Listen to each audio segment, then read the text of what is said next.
Hey everyone, this is Angela at Bake It With Love, and today we're working on my husband, or Eddie's, sweet chili dry rub smoked beef ribs. It's a household favorite that began with him trying out some chili seasoning on some smoked beef ribs last year. So here we go with 3 tablespoons of brown sugar.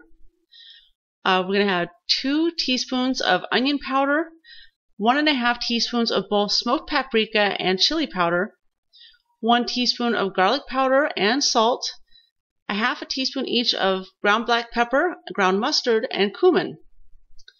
You're going to mix that all up together until it's nicely combined, and then you're going to coat your beef ribs. We had 2 racks, about 12 to 14 beef ribs, and about 6 to 6½ pounds that we coated with this chili dry rub.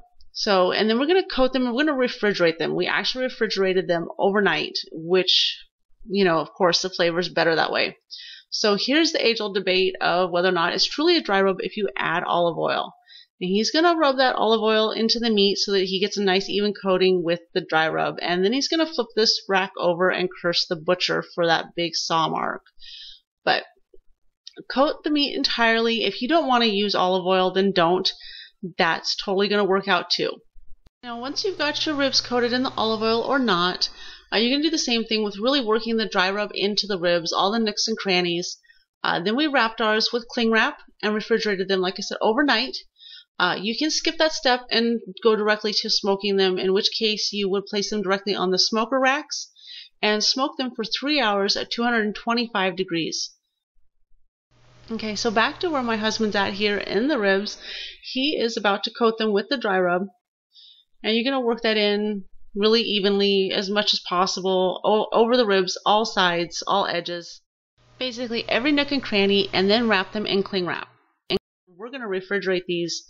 You can also do the reverse of that, where you smoke them first and then wrap them in like aluminum foil and smoke them or grill them after that with barbecue sauce when you're all done.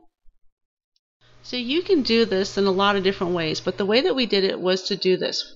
We made the rub, coated the ribs with olive oil, coated them with the dry rub, wrapped them in plastic wrap and refrigerate overnight. And then we smoked them directly on the racks at 225 degrees for 3 hours. We moved directly from that to grilling them and finishing them off low temperature, just enough so that the meat pulled back off the bones. And then we coated them with our barbecue sauce on the grill, brought them in, and enjoyed the heck out of them. No joke. I mean, I usually get a chance to get photos of our dishes after we make them. That just didn't happen with these. And it's because we know that we love these ribs. They turn out so well every time. Fabulous flavor, super tangy, a little bit sweet. They're really, really good. And who knew? I mean, because my husband took like chili seasoning and added it to beef ribs, but it works really, really well. Anyway, if you enjoyed the video, please give it a thumbs up. Be sure to subscribe because we're cooking on high here. Anyway, he's cooking, I'm baking. As always, we'll see you next time.